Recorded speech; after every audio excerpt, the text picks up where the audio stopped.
Is this how you do the duck clips? Is that how you, It's like this. like, okay, because all the girls do that now. Like you just look on the gram and people are they're like Yeah. you know, oh, look at me, I'm hanging drywall.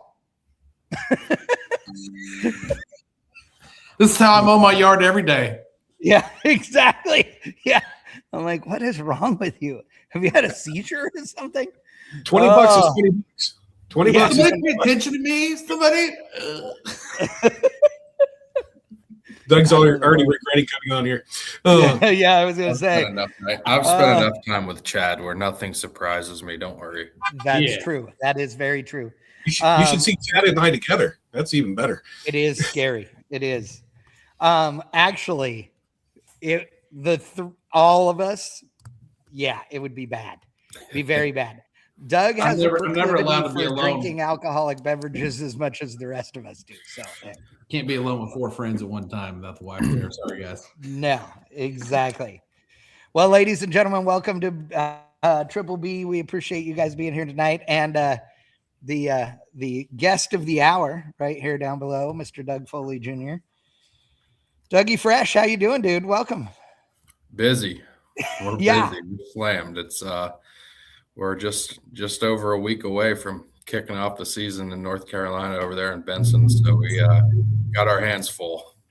You know, if you have not heard the news, Doug was recently promoted to COO of drag racing for the IHRA, and drag racing, like it seemed like why would they stipulate drag racing? Everybody knows IHRA is about drag racing, but IHRA has now become the biggest sanctioning body on the planet. So we have drag racing, we have boat racing, we have snow outlaws, which are snowmobile drag racing. That's insane. You have some kind of NASCAR-y circle Stock paved car. oval. Stock cars. That's what I'm looking for. Stock cars. There's nothing stock about a stock car. Not a whole lot stock. Yeah. And then what else? There's more. Oh, tractor pulls, right? Tractor pulls. But we have drag boat races. We have offshore power boat races. That's we have right. Two kinds power of boats or F1 power boats. Yes, formulas. Yes. Yeah. Which you know that those, I don't know if it's still the case, but back in the day, like at least in the 90s and early 2000s, a formula boat turned with more G-forces than an F1 car. Really? Yes. Marcel Venable used to race those. I know lots about them because of him. So any plans of the IHRA hopping into the monster truck realm? I mean, that's about the only thing that's left, right? No, there's still a few more arenas that we might dabbling in. You never know. 410 outlaws. 410 I know. outlaws. Yeah, I know you. So you have a limited amount of time to share with us tonight. So we're going to be really or try and be efficient here. But a couple of things we want to talk about because people are asking questions. We want to ask a couple of things, and then we're going to gripe at you about one thing before we're done. But what can people expect this year with IHRA as far as from the drag race side of things? Yeah, I would say it's more the same. Just last year we didn't start till July, and we had a pretty strong year for our first year. And we, for the most part, had a bunch of racers that obviously Daryl leading the way, kind of took the bull by the horns and did what we thought was right and did all the things from the racer side that we thought was the right decisions and stuck by them for the most part, and it turned out pretty all right. I think it seemed like everybody else kind of felt the same way, especially the further down the road we got, the more the car counts grew and the more the fan counts grew. So it was for 26, I would say it's just more of the same. Just keep building this platform that we've laid the foundation on last year and try to keep expanding. So, I want to cover one thing real quick because I meant to do this before. And, there are a lot of times where sanctioning bodies get a ration of crap because There's nobody in them that are racers, right? They're all just, penny loafer wearing, strokes like Doug Cook likes to say. Yeah, Doug Cook. That's funny. But I see his stuff on Facebook. I laugh every time I see it. Oh, yeah. But that's not the case with IHRA. So for people that don't know, Doug Foley Jr., you are the son of Doug Foley Sr., the top fuel driver. And so you've grown up at the drag strip. You've worked on the fuel car your entire life. You are well, by most people's standards, a very successful bracket racer. I mean, you made a lot of money last year racing that little S10. Your brother made money in that S10, which made you money in that S10 when you were working. I mean, you've raced everything, in the bracket race realm over the years, and done this really well. So it is, and you've got Larry Morgan and all these other racers in the organization. Do you think that makes it harder or easier to do this and to put this whole program together? Well, the hard part would be showing up to the racetrack knowing they're paying $5,000 in quick rod and $5,000 in hot rod, and I have two cars capable of winning that I can't race for $10,000. So that's the difficult part.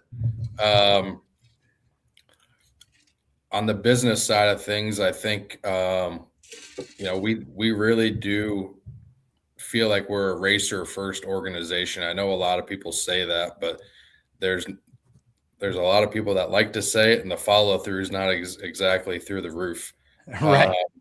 So yeah, this is my 4th year with IHRA. I was here when Jeffers owned it. Then when Darryl bought it last winter, I transitioned over with him. So having Larry Morgan here, obviously he's raced for, I think, 95 or so years. At least maybe 99 now. I mean, yeah, he's older than dirt. He's also an amazing human being and a wonderful dude. He's so cool. Yeah, one of the best people. God, I love working with Larry. He's a great guy, and the knowledge that he brings to the table is outstanding. The stories that he brings to the table too are second to none. So getting to work, he was just in a little bit ago. So getting to work with him every day is pretty neat. Well, so, I guess one of the things, and then I'm going to let Aaron and Ryan ask some questions, but one of the big things that has bothered me, and to be fully transparent, I mean, I've announced, IHRA events when Jeffers owned it. We live streamed everything back then. I announced with you guys for the big Pro Mod race at Milan this last year, and it was amazing. Hopefully I'll, get the chance to do more of that this year with you guys as well. But so I'm a supporter of IHRA. I'm a supporter of drag racing in general. I want all sanctioning bodies to be successful, but I found it frustrating when we've become such a cynical society today that there are so many racers out there that haven't gone to an IHRA race yet because they're like, oh, well, they're never gonna pay me that or whatever, or this or that. And they're like waiting for a shoe to drop. And instead of going and enjoying doing this, event now, it's like they just want to sit around and watch what happens. And I don't understand that. Like again, like you said, it's $5,000 to win. If that's a convenient race to go to, why wouldn't you go to it, and see what's going on? I can't only imagine the frustration level that's got to be for some of you guys when you read those comments online. Well, luckily for them, if they're sitting at home watching, they've got a pretty good streaming service with Speed Sport. That is, it's awesome. We've got some pretty incredible shots, and the footage is really good. So they're sitting at home watching, then that's fine too. But I get it. We, there's a lot of. First off, social media has given everybody an opinion, so they never have to face who they're talking to about it. Is probably a lot of the problem just in today's society as a whole. But anyways, it doesn't bother me, honestly. The racers that show up to our races, we listen to them. If they have suggestions, we're open to suggestions. We're open to listening to how we can improve. Like we haven't been putting races on our entire lives. So we're not blind to that. We're here to listen to the racers and give them what they want. So, maybe that guy or girl will give us a shot at coming to one of our races and see how much fun we have, and the hospitality that we offer is really next level. Obviously, you came to Milan last year with us, and you didn't miss a meal. Nope. And I didn't either. Let's just make that clear. The food's good. The racing's great. The money's there. There's really no reason that I can see that you wouldn't show up. Agreed. Go ahead, Aaron.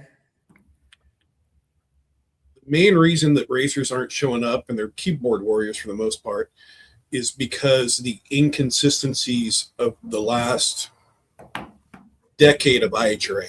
You're fighting against that. Yeah, 100%.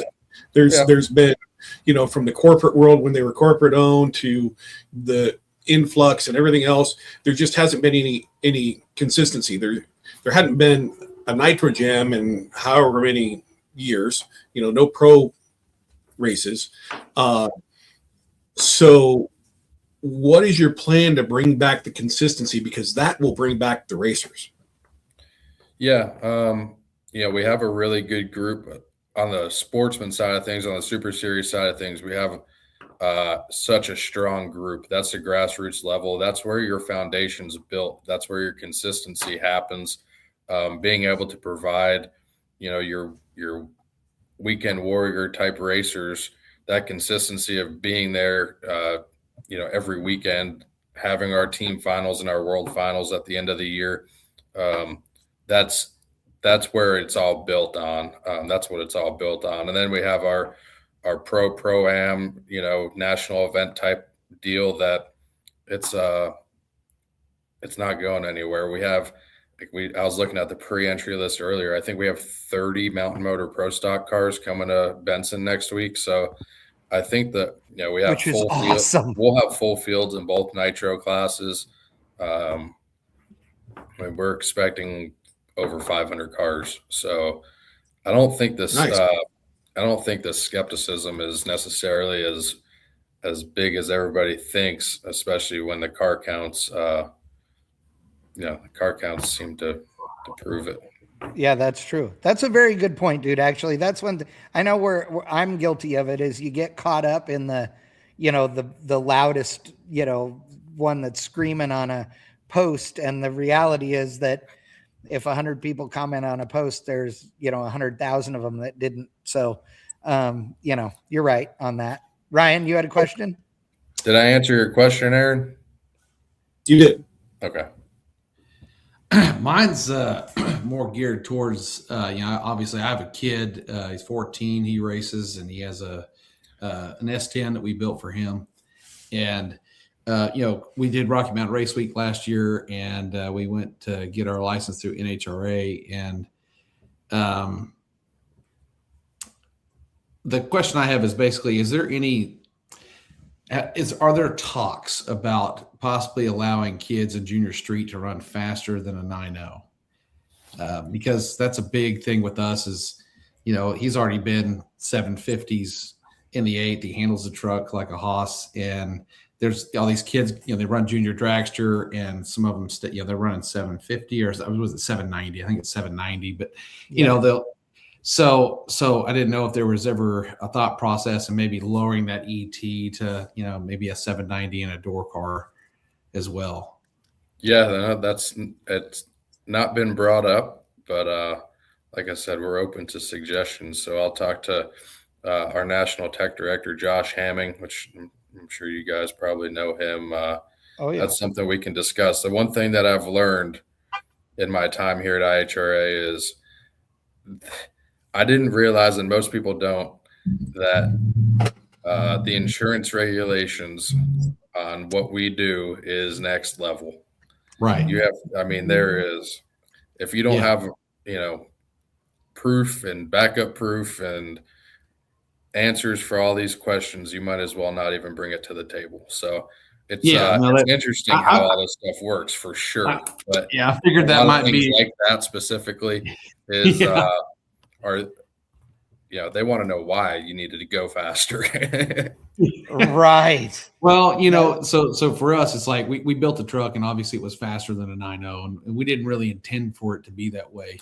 And it has become quite the challenge to try to slow the truck down. And then we try to slow the truck down, and he's bored with it. And at the end of the day, we're all drag racers, and everybody wants to go faster, right? Well, sure, yeah. Well, So in my head, I thought, it's not like it's overbuilt, though. It's not like it's overbuilt. It's not overbuilt. I mean, it's what 5.3 cam, 5.3 cam, 5.3 turbo 350 cam, and it's got it does have a cage going in it right now and all that. So that's really good. But I mean, it's a pretty basic build that would be the sportsman class racer in NHRA. I forget what that is in IHRA. Yeah, we have a sportsman class as well. Yeah. So I mean, it's a basic class, so it's like driving mom's Suburban with a 6-liter or mom's Tahoe with a 6-liter. It's not much different. It's not going to go that much faster. Right. Yeah.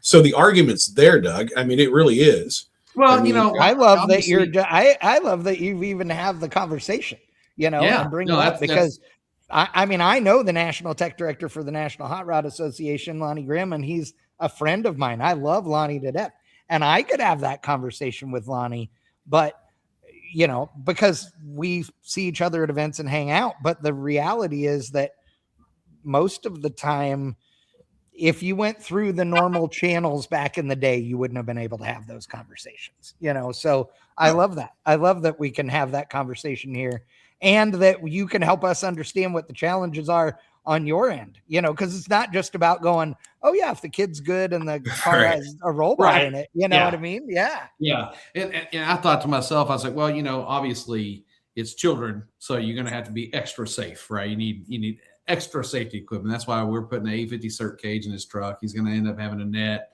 harnesses, the whole nine.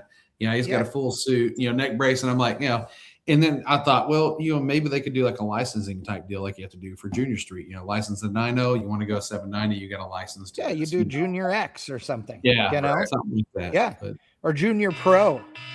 They could call it Junior Pro instead of Junior Street. Yeah, I'm always looking at the youth. Doug and I have had a lot of conversations about this because the junior dragster program is done wrong everywhere in the country, in the United States, in my opinion. And Doug's heard me say this before, but I actually have a thing that I've been working on, Doug, that I am going to send you.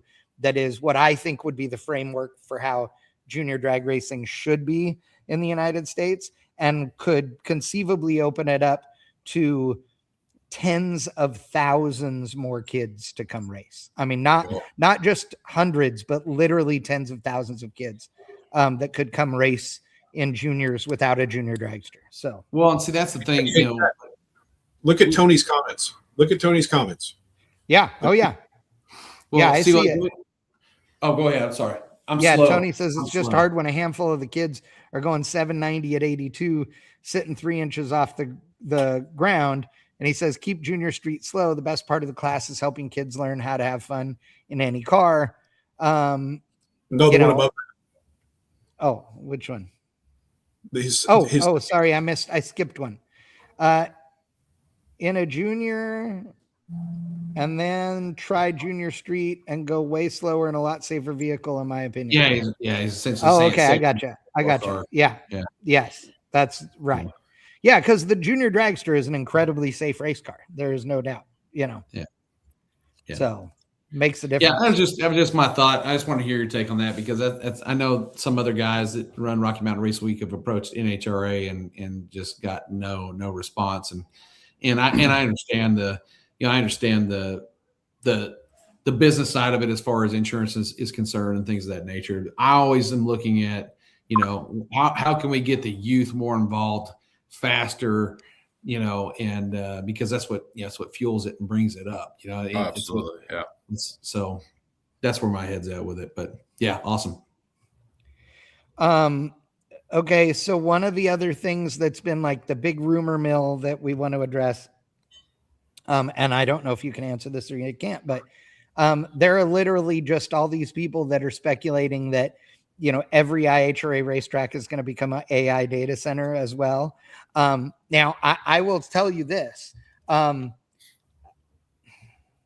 know what? Fuck it. I think that there's a lot of people in this world that say shit like this, and they're too stupid to look at this the right way. So let me explain to you what kind of racetrack they don't shut down. It's the one with the multi-billion-dollar data center that's down there in the shutdown area, you idiots. Okay. You don't close a piece of property that makes you billions of dollars a year. So, I would say that the coolest thing any drag strip on the planet could do is to build a giant building over the entire pit area. And you make the first floor, okay, just open parking garage that is 20 foot tall, clear inside. And then you do 2 or 3 floors, a data center above that's doing all the AI and all the bullshit and making the racetrack $1 jillion. And then we'll all pit undercover. Okay, big rigs can pull under there and everything else. It'd be the coolest racetrack in the history of mankind. Call me a liar. I'm telling you, that's what we should be doing. But what do you have to say to people that think that Daryl, because the company has hybrid in the name, is going to build EVs or data centers or all this shit on every drag strip property? Yeah. So, well, first off, let me put this out there. The fact that I'm 30 years old, I've drag raced my entire life. I am as pro drag racing as anybody in this entire world. Correct. So if you think that I'm going to sit here and work for a guy that has brought up, I'm in a position, I've been in a position for the last year working here, that I think that if that was ever a conversation, I would have been involved or heard about it one way or another. That's number one. Let's just get that out there. Second off, is that the amount of money that is being spent, like there was not sponsorship dollar number one in 2025. You were at it was $125,000 to win at Milan and Pro Mod. But just put that aside, the amount of properties that Daryl has purchased in the last 12 months, you don't resurrect drag strips to tear them down. This is 100% what he wants his legacy to be, that he's remembered by bringing back drag strips that were dead, completely 100% dead, gone. Atlanta, dead and gone. Yeah. Topeka, dead and gone. Or racetracks that, there's obviously a few racetracks that I was about to slip up, but there's a few that racetracks. Means there's more racetracks coming. Dougie almost screwed it up. No, it's nothing crazy or anything, but okay. There's racetrack, like Dragway 42, for example, or Killcare. Yeah. Like these are racetracks that are fully functional, that they are still running today. For the most part, the people that were in place running those facilities are still there running them. Right. So I can 100% say that these racetracks were bought with full intentions to keeping them racetracks. And like I said, Daryl's visions, there's plenty of times I don't understand, what he sees in some of these properties. And then, there's time where you sit back and look at it and he starts pointing out, we're going to do this here or this there, and we're going to do that. And it's like, wow, like the vision he has for these places is next level. Like the architectural stuff, the entire deal is next level. So the fact that he's spending this kind of money in first of all, the sport that we all love, like, first of all, like if everybody isn't so appreciative of what he's doing for our sport, you don't love drag racing. It's that simple. But this is truthfully what he wants his legacy to be, is that he's, bringing these racetracks back to life and giving the racers the opportunity to be able to go to racetracks that were shut down. And I gotta say, to me, one of the big things about that is that, so the most successful racetracks in the country are the ones that are doing things all the time at them. And in order to do that, you need to be doing things that have nothing to do with drag racing. Okay. I can tell you that, and I've said this before, from working at all these big racetracks, like the Strip at Las Vegas Motor Speedway. It's like one of the best examples. They do stuff there all day, every day. Police driver training, high performance driving experiences, racing schools, NASCAR drag racing, etc. Giant concerts. In fact, a concert that is so big that every other thing that happens at the racetrack could happen there for free, and everybody get paid and all the things, and they would still make money for the year because that concert is that big. And they picked the hottest weekend of the year. Yes, it's insane. And so there is no way to make money without doing a bunch of stuff. And you guys have said repeatedly that the whole plan is to make every one of these facilities a drag strip that is also a multi-use venue for concerts and other things to happen. I have to think that in a place like Atlanta, especially, right? We'll use that one as the example, because if you've never been there, there's restaurants and hotels and stuff literally around the corner. I mean, like not 5 minutes away. They have to love that, right? I know they miss the racetrack, but they have to love the idea that there's going to be other things happening all the time. That had to help with getting the city and everybody else to agree to that. Yeah. The Commerce and Banks County, they are diehard drag racers. I had the privilege of going to one of the meetings down there, and the amount of people that showed up, everybody showed up in their drag racing t-shirts or whatever it was. And that's awesome. Just the passion is, it's next level. So yeah, the multi-use facilities, we have the leadership we have here between Daryl and Leah, they have a vision that, they look at all those things, the concerts, the whatever it is, being able to do at those facilities is that's all them. They look into that stuff, and there's some cool things that'll be announced here the next probably few weeks or a month on. Nice. So Amber alerts. That's what I just got too. The next track you guys need to buy, you should write this down, Doug, is Tri-State Raceway. It's in east side of Iowa. It has a campground. You can fish in the pond and catch fish. It's got showers. It holds divisionals for NHRA right now. It's for sale. It's got concrete bleachers. It's all concrete surface. The only drawback to that track is they've never put up lighting. No lights. Wow. That's funny. I've raced there. That track is super smooth. Tony Roberson, who's in the comments there, he's raced there a bunch of times. I raced there with him. But that track, it's right off the highway, easy access, plenty of parking. I mean, I'm telling you, that would be a honey hole with a little bit of improvement. Yeah, I know most people that work here, we're trying to get our sea legs underneath us. We're trying to make, get ready for the season and kind of slow down on some of that, on some of the purchasing, at least for right now, until we can get the season underway. The list of things to do is growing by the minute. So, but yeah, we never knew half these racetracks were for sale. The texts and emails and phone calls we get, daily, it feels like, is there's no shortage of racetracks for sale, that's for sure. They've come out of the woodworks. Well, we've said for many years that everybody always is the sky's falling when a racetrack closes, and don't get me wrong, I don't want to see racetracks close, but there are more operating drag strips in the United States of America today than there have ever been. And that's been the case for decades, literally, because there just are so many, like it all the time. It's surprising because you think, oh God, I'm losing my racetrack or this or that. But the reality is that,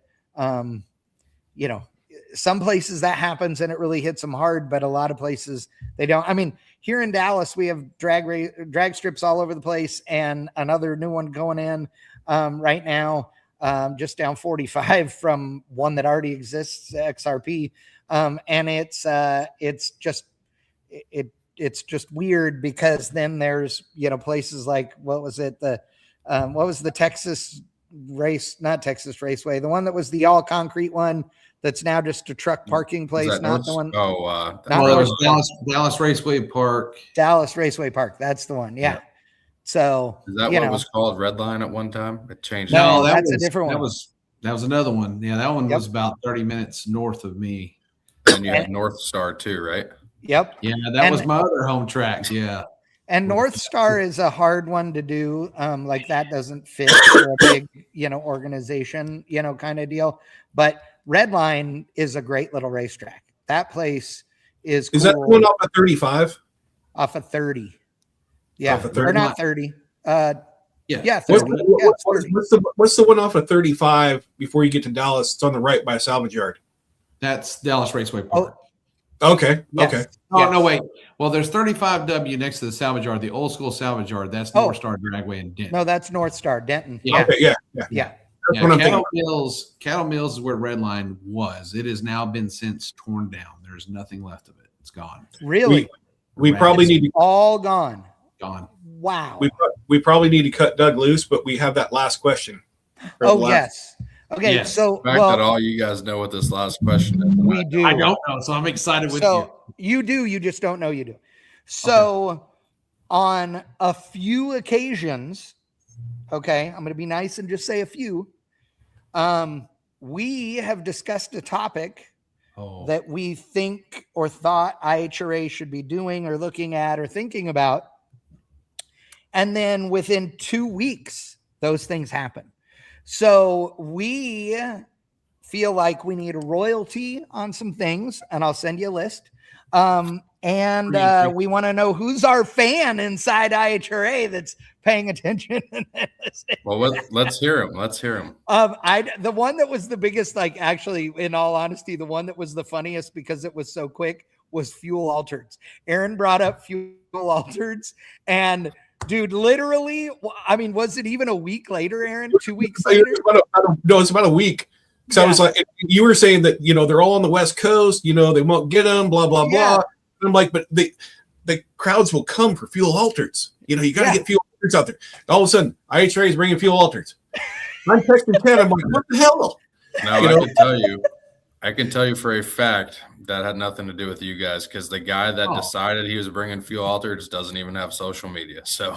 Oh, no way. Oh, that's hilarious. I love it. Yeah, Daryl doesn't have social media. He called me, said, what do you think about bringing fuel altereds? I'm thinking, man, we had two rough. Our Columbus, our first one, we had weather almost every race last year. So I swear we had, I can't remember if it was we went to Columbus twice last year. We had a qualifying session where we had we had a wreck and an oil down. Whatever. We were at top fuel 1 o'clock in the morning. And it was absolutely miserable for us, the fans, the racer. Nobody wanted to be there that late. Right. And it wasn't a couple of days later. He says, hey, we got to bring fuel altereds. And I'm thinking, no, we can't. We're just going to keep doing this to ourselves. And then the more I thought about it, I was like, man, I'm a huge fan of the sport. I've never seen a fuel altered. So I said, because you live on the East Coast? Yeah, I live in North Carolina. Their fuel altered are not a thing. No. So we have a couple of guys with blown altereds and stuff, which are still fast. Like I think Jagger Naves has a couple of them, whatever. But so I was like, what if we bring some fuel altereds and match race them at the first race?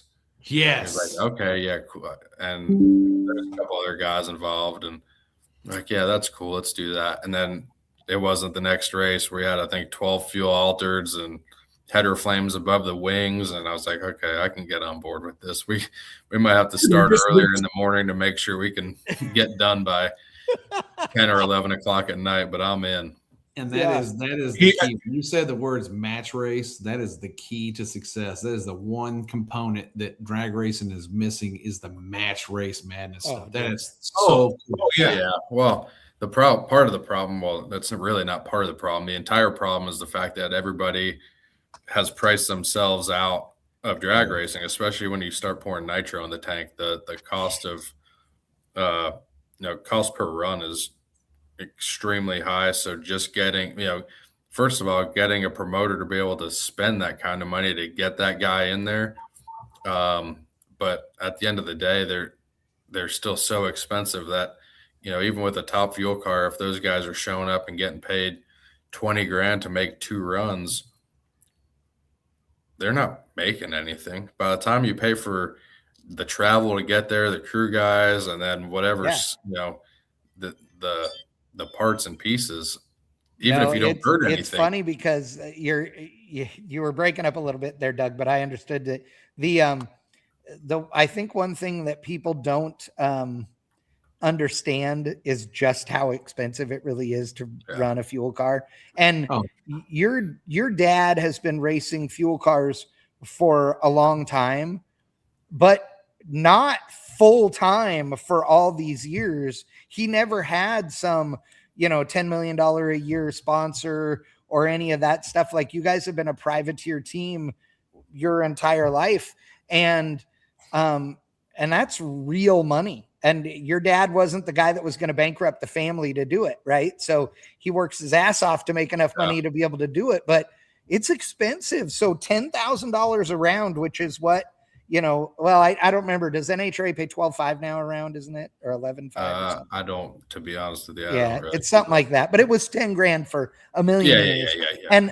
And that's why you would see 1 or 2 local guys come out to a national event, was because they'd make 1 or 2 qualifying hits. And they would see if they could get in the show. If they got in the show, they knew they at least got $10,000, Yeah. So I'll leave it with one more nugget, Doug. Yes. Bring back AFX cars and fire burnouts. Now that's what I'm talking about. Fire. That sounds like a match race. You need to maybe go to I'm in. We're in. World Series of Drag Racing in Cordova or something. That sounds match race city right there. Don't worry about the insurance on that. Don't worry about the meltdown drags. We won't tell you what we're doing. Yeah, we'll shut Speed Sport off just for that one. There you go. One spot. AFX cars are way cool. We'll be right back with technical difficulties. What just happened? Yeah, the walls are brown now. They're scorched. Yeah. Just saying. They did it back in the day. Hey, Aaron's over here just. Come on, yeah. Come on. I think Aaron, you might need to look at doing your own thrill shows. It sounds like you might be onto something. Yeah, I'm crazy enough to do it. Actually, that's the problem. I don't have the bank account for it. We just got to bet on yourself. That's what life's all about. Bet on yourself. Right here. That's my company. So. Yeah. Well, we appreciate you, Doug. I know you got to go. Thank you so much for being on the show today. It's only been like 3 years in the making. I know. We need to get you back on the show. I'll hit you up tomorrow about some other stuff too. But good luck and congratulations, dude. I'm proud of you. You know how much I love working with you, and I'm very proud of you, dude. So I know your old man is too, and all that. So it's pretty cool deal. Pretty cool. Well, I appreciate that. Yeah, we've me and you go way back, and it's fun to get on here and shoot it about some drag racing. Who doesn't love that? Exactly. I'm available for consulting, by the way. Consulting, yeah. You should see my inbox. As soon as I got a promotion, I didn't know I had that many friends. They're all hitting you up for a job? Oh yeah, everybody wants a job here. Yep. That's awesome. I love it. All right, Bubba. Well, say hi to your family and everything for us, and we will see you next time. We appreciate it. All right, guys. Have a good night. All right. Thanks. See ya. Awesome. Love Doug. He's good people. Good stuff. So thank you everybody for sending. I was getting other questions and stuff too. And so it was really good. We appreciate it. We'll get Doug on again very soon. So it'll be a good thing. He has to get home before he gets screamed at for being late, leaving the office. He's got an hour commute still. He already spent twice the time he said he was going to. So I know, exactly. Yes. Yeah, you're right. Absolutely. Yeah, it's typical car guys, dude. We can't set a time limit on talking car stuff. It just doesn't work. Yeah. Heck no. Yeah. And you know what? I was about to say, oh, okay, and our next guest is going to be coming on here in a few minutes and blah, blah, blah. And I was going to, give the spiel. But he's already here. I mean, he's not here, but he's here, I just haven't hit the button. So he's here. So I will introduce him to you guys. So we're going to have Mr. Cole Quinnell joining us tonight. And we're going to talk about Cole's event that is coming up, which is not a drag race, but still appropriate here for Triple B. Cole owns a marketing and PR agency that supports automotive aftermarket companies. And he does that after having an incredibly successful career in the automotive media side of things from a publishing standpoint with Hot Rod and all of these. He was one of the brainchilds behind the original Power Tour. Like Cole started all of this. Okay. And he has some new road trip events that he is doing that are really, really cool. And this first one for 2026 is Motor City to Wheel Hub Live. And here is Mr. Cole Quinnell to tell us a little bit more about it. Cole, welcome to the show tonight. Hey, thank you. Absolutely. Hi, Ryan. I was listening to you guys for a little bit before I joined in here. So, you're at home. I am. Yep. That's awesome. You've been on the road doing all of the pre-running for events for what seems like months and months and months. But this new event that you're doing is going to go, like I said, it's Motor City to Wheel Hub Live. And Wheel Hub Live, if you guys have not heard, is going to be a big, great car show that is happening at the Museum of American Speed. Isn't that what it's called? That's right. Yep. Yeah. And it's in Lincoln, Nebraska. It's at Speedway. It's formerly the Speedway Museum. It is this giant place that is absolutely insane. And Wheel Hub Magazine is putting on a big, giant event there. That's just a destination event. But this road trip that Cole is planning is awesome. And if you used to go on Power Tour back in the day when there weren't 5,000 long haulers, when you knew what stops were going to be along the way and all those things, and you liked that, you'll love what Cole is doing. So yeah, without further ado, I'm going to let you fill them in on some of the exciting stuff because you have some cool stops. Well, thanks, Chad. And thanks for having me on tonight. And yeah, I just got back from the first pre-run about 10 days ago, and I've got the second pre-run coming up in a couple of weeks where I go through and I nail down, make sure I've got every stop planned out and the timing of everything. And as I do that stuff, I get more and more excited about it. I'm still like a kid in a candy store and putting together these things where I know I'm going to have a blast. And as a car guy, I hope that translates to everybody that's with me on this trip is going to have a blast also. But it's also, I joke that I'm the Forrest Gump of in my life story because I'm always like in the background of famous things as they go through history. So for example, when I started putting this together, the timing was based on ending at Wheel Hub Live, which is Memorial Day weekend in May. And that set the timing. Everything else is accidental. Well, it turns out that we're going to stop at the Indianapolis Speedway, and we'll be at the museum that's in the infield there, which they just redid 3 or 4 years ago. It's fantastic.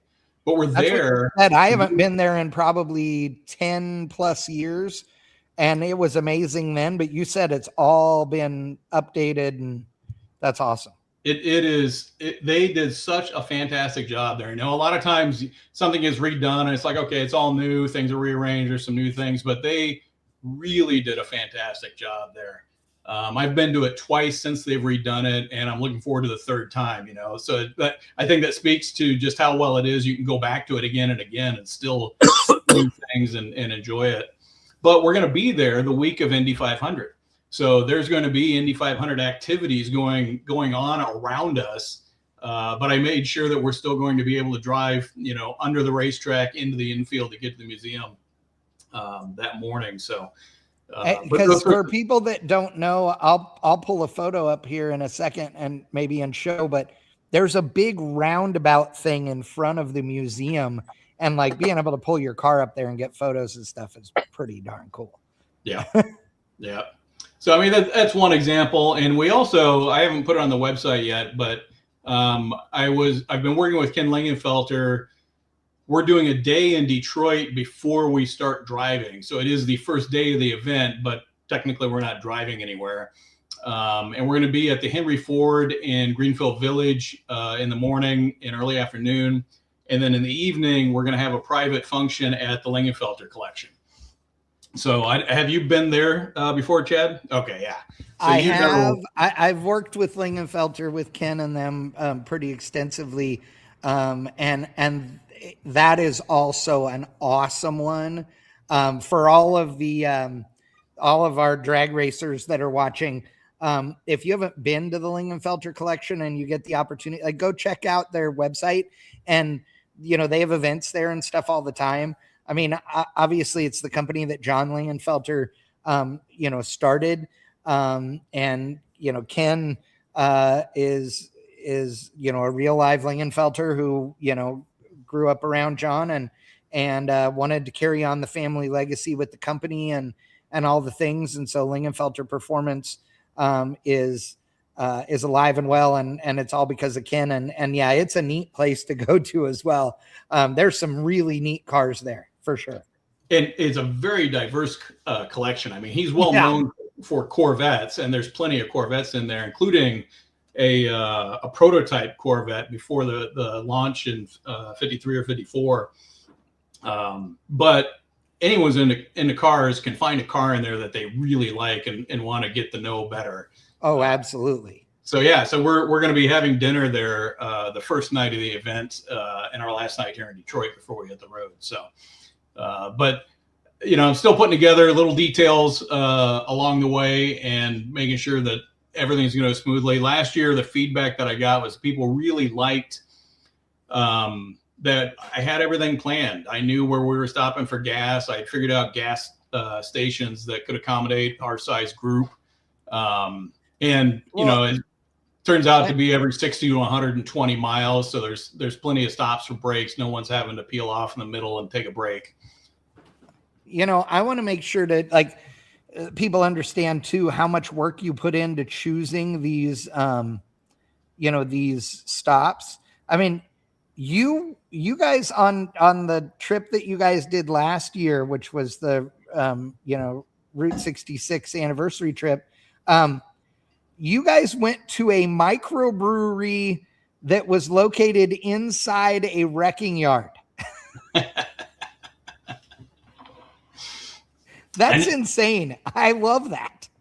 And you know what's ironic? I was so excited about that. That was the only stop that didn't work out. No, they ended up being closed the day that we got there, even though I had called and set everything up. So it would have been excellent, but that turned out to be the only one that didn't work out. But everything else we did was great. I love that this thing is curated and that you guys are doing, you're making all of those stops be, purposeful, right? And it gives people a lot of confidence and comfort knowing that they're stopping every so often instead of, figuring it out. And I love Power Tour. I don't want to bash on Power Tour. I'm not bashing on Power Tour, but I know people that go on Power Tour now that, are always talking about people that try to find an alternate route so they're not on the Power Tour route because the traffic's so bad. And that to me is just, it ruins it. That's no fun. I want to be with all the hot rodders if we're going to do it, Yeah. And that's what Pavement Pounder Events is all about. We all travel together. It's small enough that we literally will all be together. Right now, we've got 21 cars registered, plus a couple of support vehicles. Registration ends and April you just 1st. opened registration, and you have 300 spots is all that you have, or 200. It's one or the other. 300 is my cap, but I don't think we'll be anywhere near that. Okay. I honestly think so. Registration ends April 1st. I honestly think that we'll get another dozen or so people to register, and that's fine. That's a great size group. We are all going to have the same experience. We're all going to get to see everything. We're going to get to do everything. So it's, when it's that size group, it makes it really nice. The other thing is that when it's 50 cars or less, you get to know everybody. The people who came on the Route 66 trip, we have all stayed really close. We text and email and message each other, multiple times a week. So, they've become another close group of friends for me. And that's going to continue as this grows. When it gets to a certain level, you can't do that with absolutely everybody. But at this point, you still can. So everyone who comes on this trip is going to get to know everybody. And, you just end up hanging together, which will carry into when we end our drive.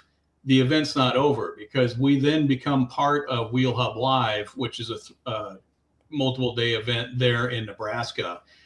Now, ironically, the first day of the event is what they call a reliability drive, where they go drive around Nebraska and I think into Iowa just a little bit, to show that all of these feature cars that have been in the Wheel Hub magazine over the year can actually go out and drive. They're functional vehicles as well as beautiful show pieces.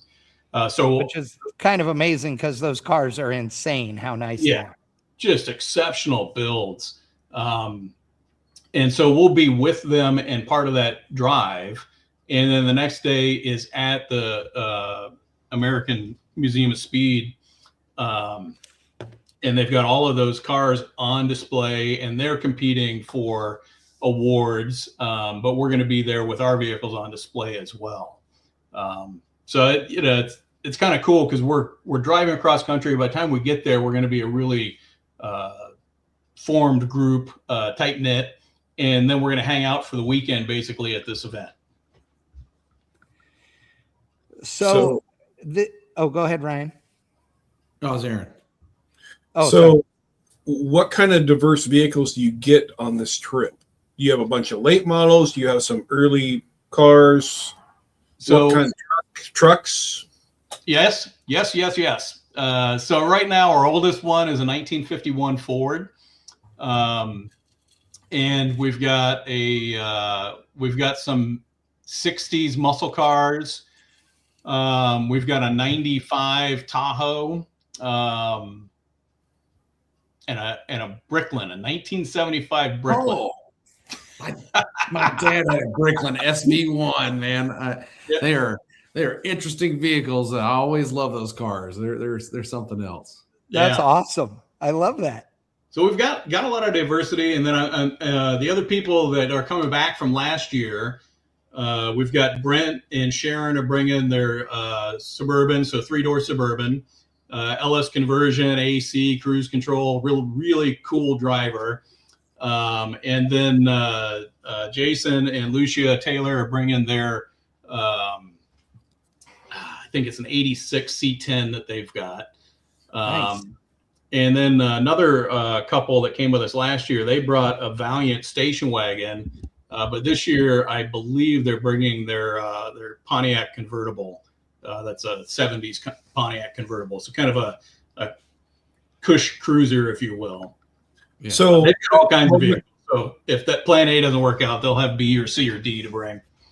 One of the things that's always kind of been a turnoff for me for like Power Tour, and I'm not knocking Power Tour, but you can bring Mom's Suburban on Power Tour and just go do Power Tour. And I get it. You want to go see all the cars and everything, but I always thought that it should be something that's modified, something that's unique, something that's not just a stock vehicle.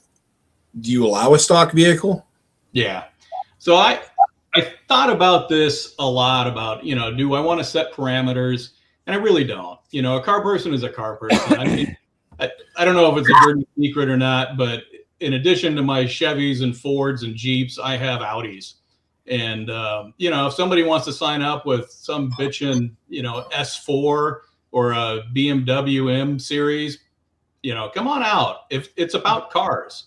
Now, all of our stops are kind of things that more of an American muscle car person is going to enjoy.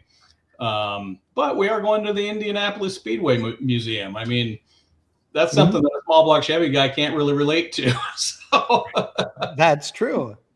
I have to say, I know exactly what you're talking about, Aaron, and I get it. I absolutely do. And there is a part of me that used to think the same thing. Now, I want the cars going down the road for the photos to all be cool old cars, right? Just in my own mind.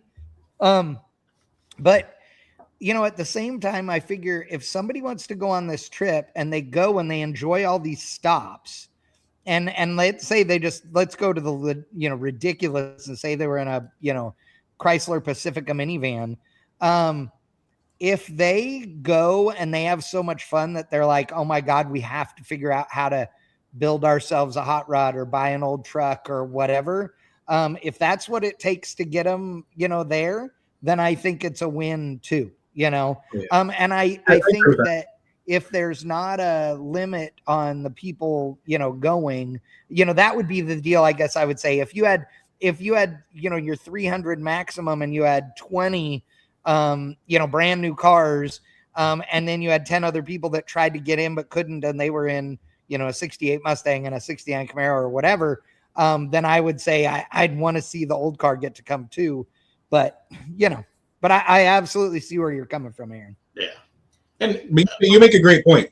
You do. You make a great point. Honestly, last year it wasn't a problem. This year, so far, the vehicles that are registered, it's not a problem. And we'll see if things change. The other thing is, like, when I start writing rules, that becomes racing. I was involved with fastest street car racing in its infancy. I don't really want to go back to writing rules. You should, because back then it was a lot better. It was a lot better. Exactly. You did a good job. Yeah. Annette Summer, you tape the hood shut when they're done with the drive. I mean, yeah. I got the videos. I got the videos, and I still have. Oh yeah. I have to tell you, one of the coolest things, and this is the lead in here.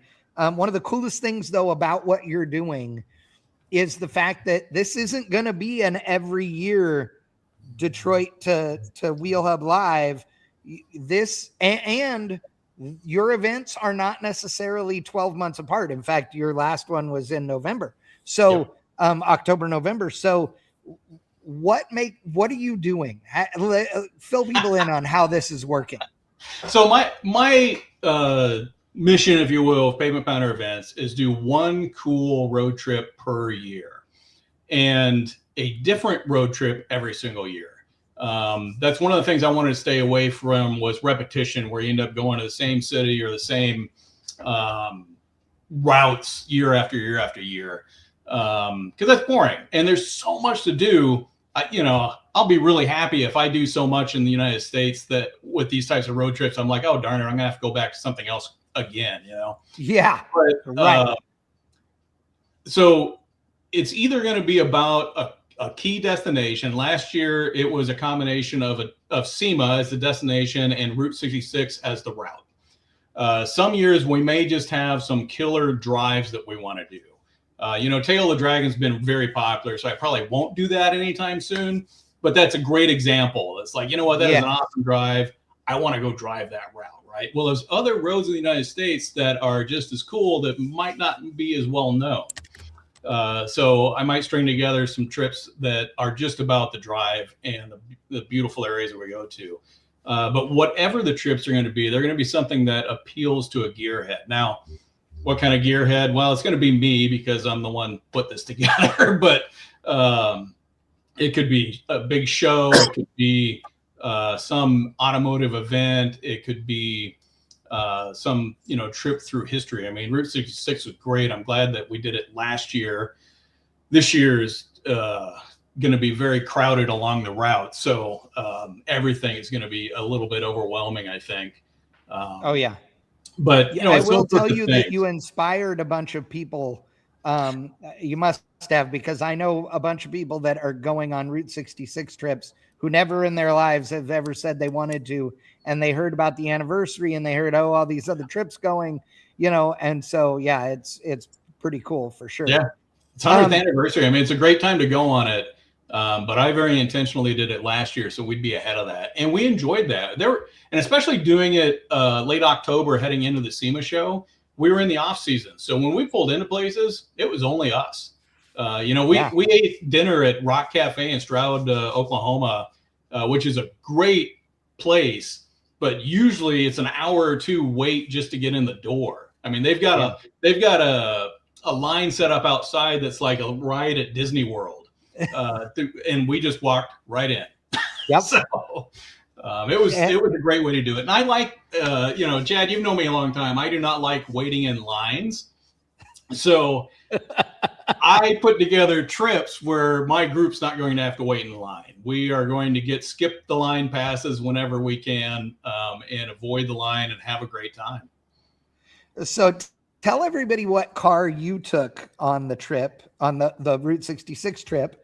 And a little bit about it, just, you know, because I love it. Well, you have several, but that one I love a lot. So. Yeah. Last year I took my 1966 Chevelle, which I'll be bringing on this year's trip also. And it is a car that I have owned for almost 40 years.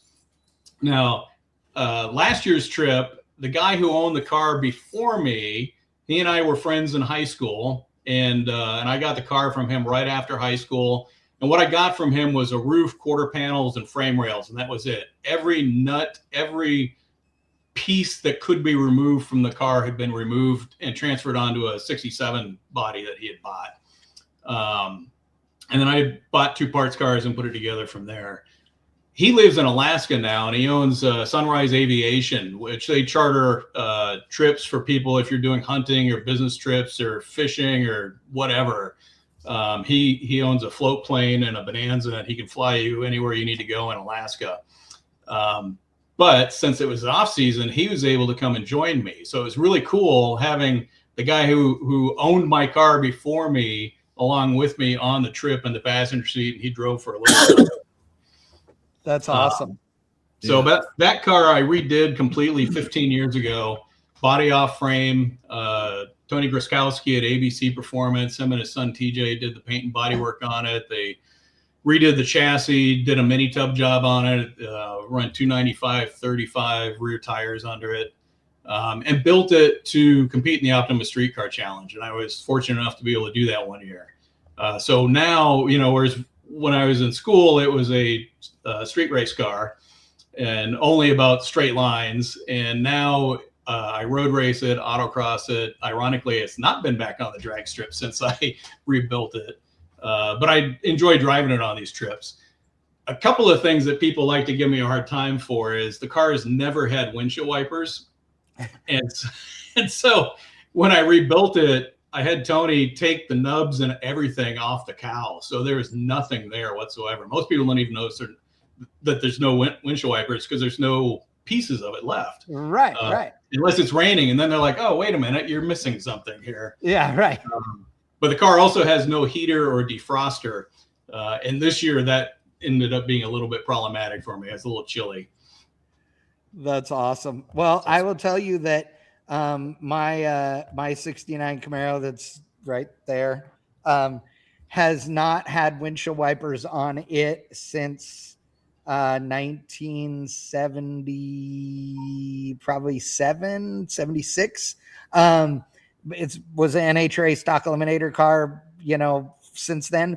And we got it in 1970, early 79, I guess is when we got it. And I've never had windshield wipers on it. They're, you know, there's a set. I don't know if you can see, there's a set on it now. I put them on it to go to Rocky Mountain Race Week and had to put all the stuff in there. And we had to make a switch to work because the wiper switch was screwed up and so because it'd never been used. You know what I mean? So It had a bunch had of to make dust some on stuff work. But yes, it's custom. That's exactly right. But I have got a photo of your car and some of the other cars that were on the Route 66 trip that I will show up here. You also have a few hot rods. Yeah. So, there's our group in the rain. We spent 2.5 days in the rain on last year's trip, which everybody else was fine with. I was the only one that's a little bit miserable. But that's what my car is about. It's when I lived in Los Angeles and worked at the magazines, I drove that car to work every day. Right. So I've driven that car probably 80,000 miles with no windshield wipers in it. So one of my other cars is my orange 57 Chevy, which when it was in the magazine, it was called the Pavement Pounder. So it's the namesake for the event company now. And I want to bring it on one of the Pavement Pounder events, but when I do that, I've got to have a backup car ready because this thing's by today's drag and drive standards, it's a very tame vehicle, but it's a lot of old race tech. It's 890 horsepower, 557 short deck bow tie block.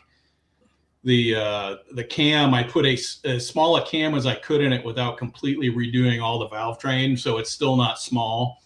Right. And it'll still kill lifters after about 2,000 or 3,000 miles. So, so I just have to have a backup plan if that's my car and I'm leading the event. Yeah, I love it. Well, so since this isn't, since it is destination specific, are we going to see a second event in, 2026, or are we there yet as far as the plan, or are you in planning stages? You don't need to give us details. Yeah, so I don't have details to give you, so I'm not at risk of divulging any secrets, but okay. I can tell you that this is the 2026 event, Motor City to Wheel Hub Live. I have started thinking about and planning what I'm going to do for 2027. Oh, okay, gotcha. I've got a couple of solid options already that I'm exploring, and one will be another destination event like this one where we're going to end at a big event that a lot of people will want to go to. And the other one is a driving event where there's no event destination at the end, but the roads that we go on are incredible. And if people haven't been on the roads that I've got in mind for this, then it's a trip that they'll want to take. It's, in fact, one of the sections of that road I've only ever driven on once in my life, and it was just breathtaking. So, that's awesome. Yeah. And I will tell you, they're curving mountain roads. So people who want to come on it definitely want something that can turn corners. Although the last time I did it, it was in a 1946 Jeep that, handled like a boat. So, yeah. Like what, a flat fender? Were you with Payway or Freiburger or what? I was actually doing Ultimate Adventure. Yeah. There you go. UA. There you go. That's another driving event that I created when I was in the magazines. Yep. And we did an event, and I had my 46 at that time. I think I had 37-inch tall tires on it, 400 horsepower small block, but super soft suspension because it's set up for rock crawling. So when you're turning corners, I mean, the body is doing exactly what us car guys don't want it to do. But was that the Ultimate Adventure that was in the Northwest? No, this one was more in the Colorado, New Mexico, Arizona area. Okay. Very cool. We used to sponsor that every year where I worked. So. Oh, okay. Yeah, I did. The second Ultimate Adventure, we came up to the Pacific Northwest. So I would have had that flat fender on that trip too, but it would have been on 35s that year. No, I worked for Randy's Ring and Pinion for a number of years. Yukon Gear and Axle. So. Yeah, excellent. I love that. I love that that UA is still going on. It's not Ultimate Adventure anymore. It's Unreal Adventure because the name is still, owned by whoever bought Motor Trend and all those things now, Hearst Group, I guess. But since they didn't want to be in that magazine business or the events anymore, I know that Trent and those guys took it over and made it their own. And it's been just super cool. It's got to be pretty neat to have been a part of these incredible events that just have a life of their own now, and to have been around when they started. That's got to be pretty cool. Absolutely. So I'll go from that into a little side story that's very related. So Jeff Smith hired me at Hot Rod Magazine in 1990, December of 1990. And he ended up hiring Freiberger a year after me, and he had hired Rob Canan before I worked there. So he, between being editor of Carcraft and then Hot Rod and then Chevy High Performance, he brought so many people into the magazine, into the editorial world, and trained them in the way that Jeff Smith does things. So, he has got this huge legacy, right? But through that era, so many things happened. It was the start of fastest streetcar racing. We were continuing, Hot Rod of the Year. The big events were going in and out during certain times, and we created Power Tour. Then I went over to the off-road magazines, similar situation there. So it's been really cool. That's that Forrest Gump piece of my life, right? Where I've been in the right place at the right time to be involved in some really cool things that have grown into legacies. Yeah. But this comes together because Jeff Smith now lives in Iowa. And I spent some time with him on my pre-trip and actually filmed a podcast style interview with him that I'm going to put up on the Pavement Pounder Events website here in the next couple of weeks. And he's going to be joining us for a couple of days on this trip with one of his Chevelles. So it's really cool. I am super excited to be able to do an event with him again. And it was a blast hanging out, and we just talked for hours about different stories and tried to keep it around road trips, but you know how that goes. It goes all over the place. So when did you leave I'll call it the Peterson conglomerate? 2002. So I was there for 12 years. 5 years I was technical editor at Hot Rod Magazine. And then I went over to the off-road magazines, and then eventually I ran all of the truck magazines as editorial director of the truck group. And then ironically, I left that. There was a few reasons. I felt like I had kind of done everything that I could do on the editorial side. And the company had been bought and sold 4 times while I was there. When I first came in, Mr. Peterson signed the checks. And when I left, it was a huge company. And I decided, well, it's time for me to grow up and go get a real job. So I moved to Detroit and went to work for Chrysler, which at the time was Daimler Chrysler. So that company got bought and sold 4 times while I worked there. So I think it's me at this point. So don't hire him because your company gets sold. No, I was just kind of curious because, after Peterson sold the last time, which I think was 2008, I have to check my timeline. Things got really, the magazines were going away anyway because of message boards and all the other crap and everything else. But it went really downhill after that. And so, there's very few magazines that are published anymore. You think about, you can get digital, but you can't get paper copies. In fact, I'm surprised that even National Dragster is still a paper copy. That's true. They offer you digital, but I always make them send me a magazine, so I have the magazine. But I was just kind of curious because there's just the thing. Go ahead. What's your take on how the media has kind of switched so far over to digital? But I think we're kind of seeing a renaissance of people want to have something in their hand. Yeah. It's my main perspective on this is the world keeps changing.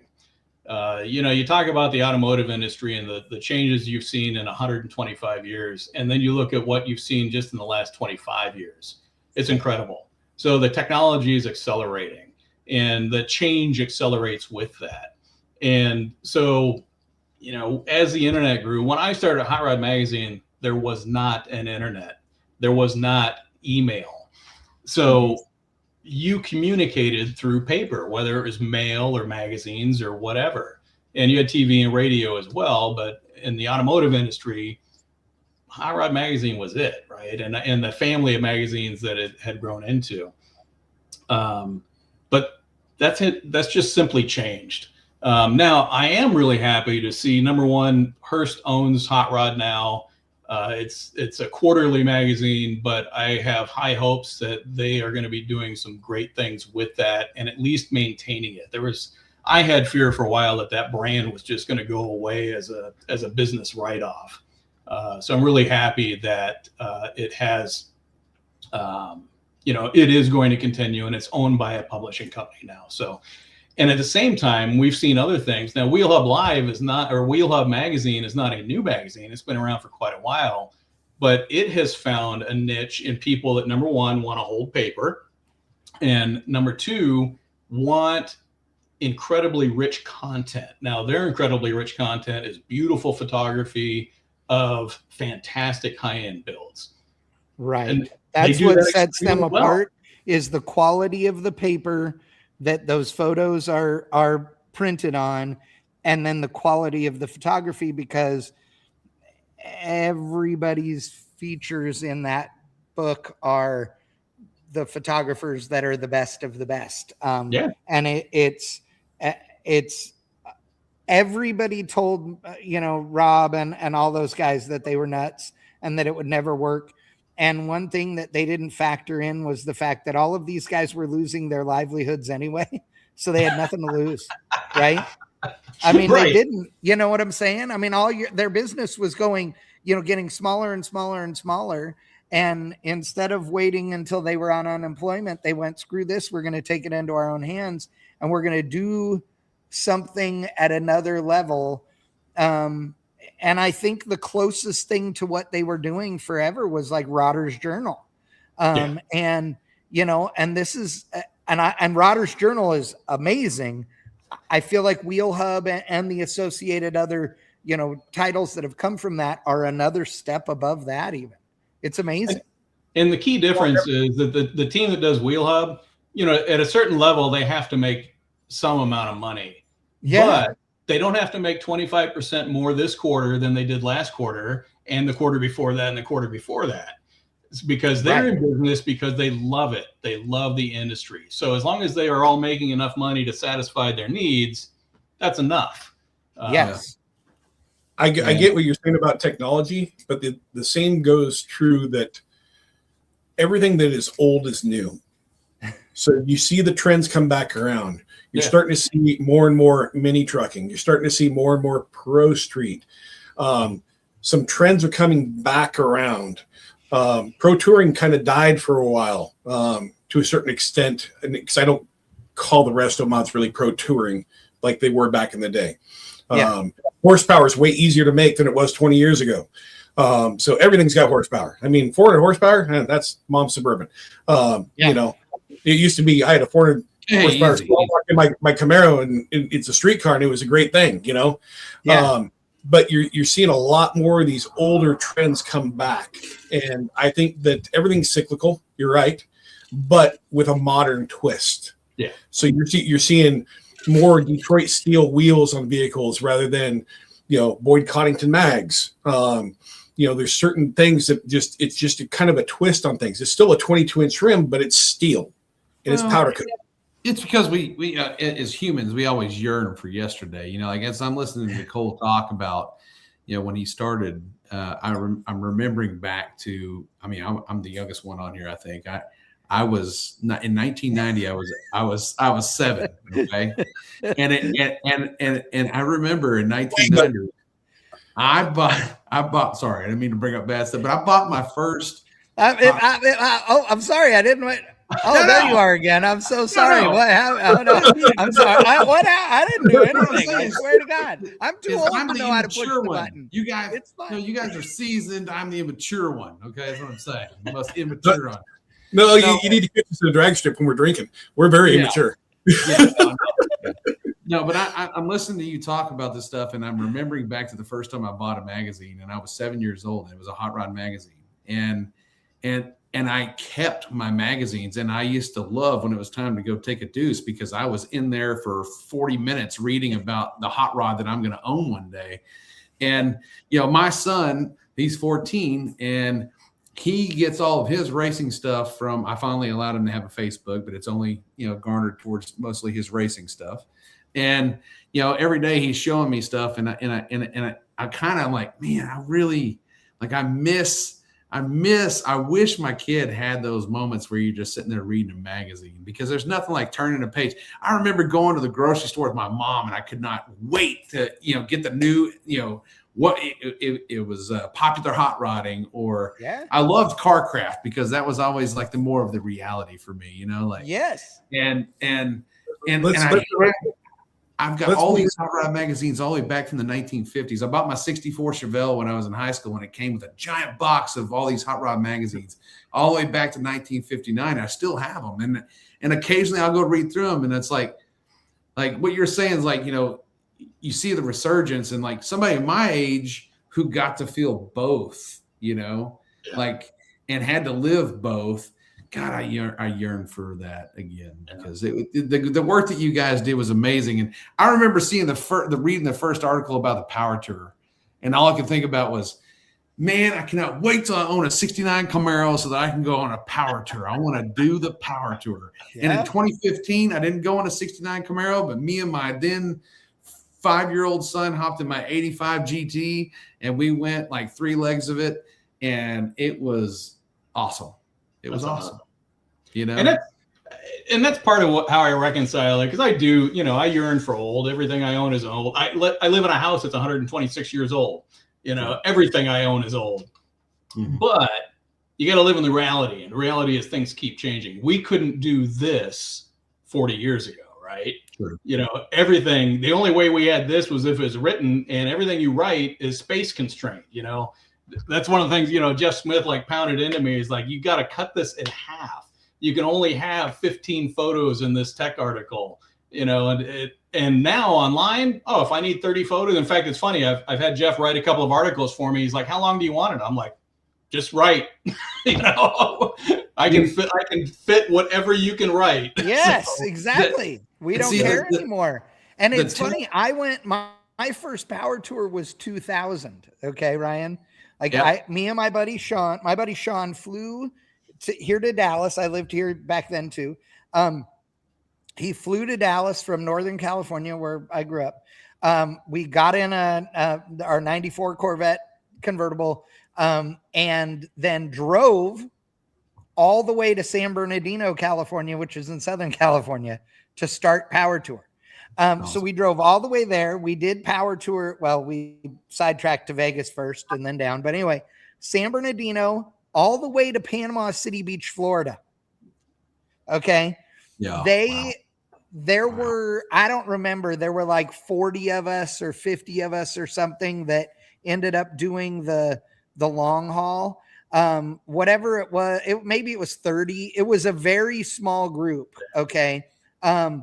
Not as small as when, Cole started, but it was still a very small group, and they had never given away anything to long haulers before, until that event. And Brad Gerber was the publisher or whatever back then. Now he's with IHRA. Freiberger, of course, was there. All these people. So they went to a Sears store. I swear to God. They went to a Sears store and got these little yellow and black plastic Craftsman toolboxes, okay, that probably cost $10, because undoubtedly nobody had approved them spending any money on this. And all they did was stick a Hot Rod Magazine sticker on the side of them, a long hauler sticker, and then everybody on the staff signed the toolbox. Yeah. I still have mine. I don't know what's in it right now. It's had RC car stuff in it, drag week tools in it, all kinds of stuff over the years. I have not been nice to it, but I still have it. And it was awesome. Like, we had a great time. It was truly amazing. And it was a different thing than even 5 years later. Like, I did all the Power Tours from then on, forever. And in 05, when we took Rusty, my 56 Chevy out, I mean, Power Tour was a very different thing then in 05 than it had been just 5 years before, because it was now starting in Milwaukee at the Brewers Stadium, like insane thing, instead of like in 2 square blocks in San Bernardino downtown. Like where the place where we finished Power Tour in 2000 at Panama City Beach, Florida, was an empty lot that was half grass, half sand, that was across the street from the beach. It was just a lot that they rented. It was probably not, I'll bet it wasn't 10 acres. Like it was probably smaller than that. Yeah. It may have been 5 acres. That's what I live on here. I don't know, but it was nuts compared to what it is now. Is that the longest Power Tour they ever did? It's the longest one I ever did. The next longest one, I think, was the year that we went from Florida all the way up to New Jersey. I think that was the second longest one, but I'm not. But if you went from California to Florida, that's got to be the longest one. Yeah. Yes, as far as I know, it was. Yes. Yeah. Yeah. So they've gotten shorter and shorter and shorter, and that's kind of my problem with them too. Is that part of the Power Tour, like Ryan said, he got in there for 3 legs, right? Yeah. Which was amazing for him. Which is right. Yeah. I think they need to make them longer. I think that they need to make them longer. So because it's all about a cruise, all you're doing is cruising, right? And so why not allow more people to join in if they're coming across Iowa to just travel across Iowa and hit a couple of points? And so. I mean, I have a friend that does Power Tour almost every year, and I know that he doesn't travel that many miles like you did. And so, and it seems like they've gotten to where it's like, I don't know, I don't want to put a mileage on it, but it's not, I would say 1,000 miles would be generous. Right. You know, so the drives aren't as long. They're huge in participation, which is great, but the long haul doesn't mean as much. Your long haul means a lot, because to go from one coast to literally pretty much the other coast, that is a long haul. So you know what? Break it up in half. So if you only want to go to the Central Texas and you want to be the Midway guy, you give a Midway award, and then the long haul gets the long haul award. But I mean, award. The half-ass award. But I mean, you understand what I'm saying? It's no longer, they've made it. I'll say it. It's a fucking participation trophy for a long haul anymore. It is. Gotcha. Yes, I know what you mean. Okay, so that route that I did in 2000 was somewhere in the neighborhood of 2,500 miles. Is going to be what my guesstimation is. I'd have to do what now in 01, 9 miles across Texas. Yeah. Well, and in 01, Power Tour went from Pontiac, Michigan to San Bernardino. We went like the other direction. And it was 2,414 miles. The 2001 doesn't have a miles number on it. But if you drove straight from San Bernardino to Panama City Beach, Florida, the shortest way, it's 2,130 miles, and we didn't go the short way, we went further, so that's why I'm saying 25. So what was the mileage on the 2025 Power Tour? 2025, I don't know, let me see if I can see it. I want to be it doesn't say. Not to talk for Power Tour, but it's just like what I was talking about, the magazine's evolving. Power Tour's evolved, and it has grown. You know what Power Tour is now is you go to be part of a 7,000 homage deal. That's it, and that you can race every night. You know, that's true. The other thing that they offer that other driving events don't offer. That's true. 7,000 cars, you can't facilitate a long drive, and you can't facilitate an organized drive where everybody starts. You know, there's no drivers meeting in the morning because that'd be a nightmare. So you know, different, but it's just become something different now. You know, like I still go on Power Tour, and I'm going this year, even though Route 66, I already said, is going to be horribly crowded, but I'm going because I want to be part of that. And I think that's what people want to do Power Tour for now, is to be part of that huge thing. But Chad, you were talking about that giveaway toolbox, and I still have mine, and like one of the biggest signatures on there is Ray Baskerville, which I love. Yes. But it reminded me, I wanted to mention that we've got 2 great giveaways with Pavement Pounder events this year. So our sponsors, Trimic Transmissions, stepped up and said, hey, we will give away a brand new TKX 5-speed transmission to 1 registered participant. So everyone who's registered is automatically entered for a chance to win a Trimic transmission. Yeah. And then Centerforce thought that was a pretty cool idea. So they are offering a complete clutch kit for not the same person who wins the Trimic, but somebody else who's a registered participant to win. So, you know, both of those are very valuable sweepstake prizes. And everyone who enters or registers to participate in the event is entered to win in that. And since we don't have 6,000 cars, your odds of winning are pretty good. Yeah, that's what I was just going to say. The odds of winning are insane. Right now, you're 1 in 25 cars or whatever. The worst case scenario, your odds are 1 in 300. Holy crap. That's a great deal. So if you register, but you're unable to attend, can you still win a prize? No. I won't be happy about that. I was gonna sign up tonight. Yeah, I was gonna say I might have bought a couple of entries. I'm not gonna. Come on, you're gonna want to do something. You can do 1 stop on this trip. Fly in, have a great time, and then be really angry that you didn't stay with us for the rest of the trip. I'm mad. I'm mad because I'm not gonna be able to do. I can't be on it because we're doing Rocky Mountain Race Week is the exact same, time.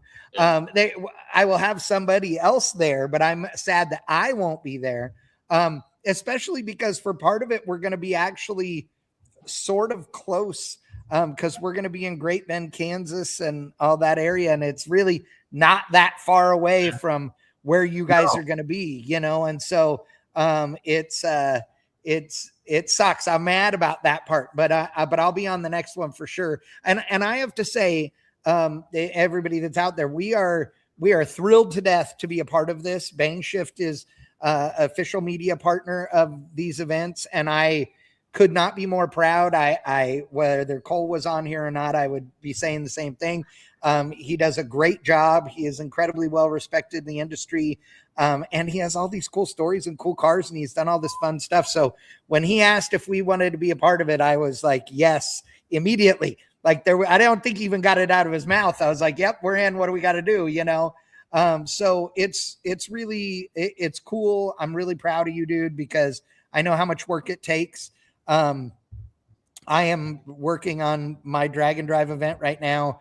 And the planning for that as well. And, which I do want to talk to you about a little bit, Cole, actually, but, it takes a lot of work to put an event on, and I don't care whether there's 20 cars or 20,000 cars. There's still a bunch of the work is the same, regardless of how many people, and you're going to a different level again, because your lunch stops and, this is the hotel we're staying in and all these kinds of stuff. It's crazy, Yeah, it is. It's a lot of work, and it's,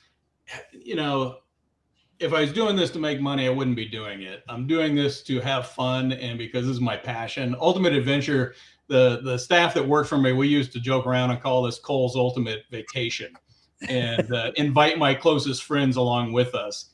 And, yeah, right. This trip, I'm inviting friends I haven't met yet, is the way that I'm looking at this. So, I love it. I'm not in this to make $1 million. I am really, thankful and blessed to have some great companies involved with it. I'm really glad that you jumped on board first year. Like, I think it took about 10 minutes once I explained what I was doing for you to say, yeah, how do I get involved with this? And all of the sponsors, I have not just gone out and tried to get sponsors. The companies I'm working with are companies that I have personally worked with for decades.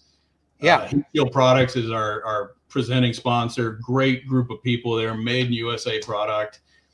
Centerforce and Trimic, I mentioned. Flexlite Performance Cooling Products, and then National Parts Depot. I mean, these are all great companies that have been around for a long, long time. They're embedded and invested into the industry. So I'm really proud to have them supporting what I'm doing here.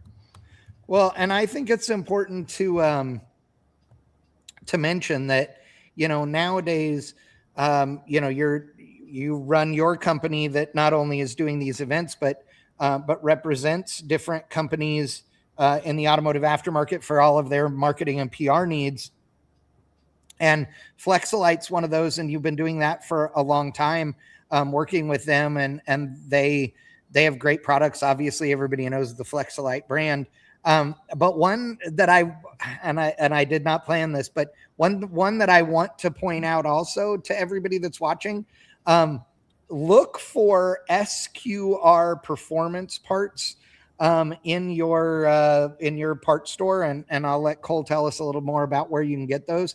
But SQR Performance is another Flexolite brand, and they are building really quality ignition parts and some other things that are not, they're not going to be just part store quality. They're going to be better than that. They're not a race part. They're for your daily driver and that kind of thing. But if your 69 Camaro has a mild small block in it and this and that, they have the right parts. And they're hot rod looking.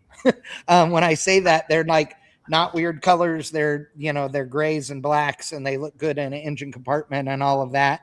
I've used them for their spark plug wires, and a couple of the other parts that we have that we're going to use on some stuff. I'm going to get with Cole on some parts for my Suburban project as well. But they're great stuff. Like I said, I've been very happy with the quality. And so where can everybody find SQR performance parts? Yep. So they're on the shelf at O'Reilly Auto Parts Store. Any of the O'Reillys that have a performance section, they're on the shelf there.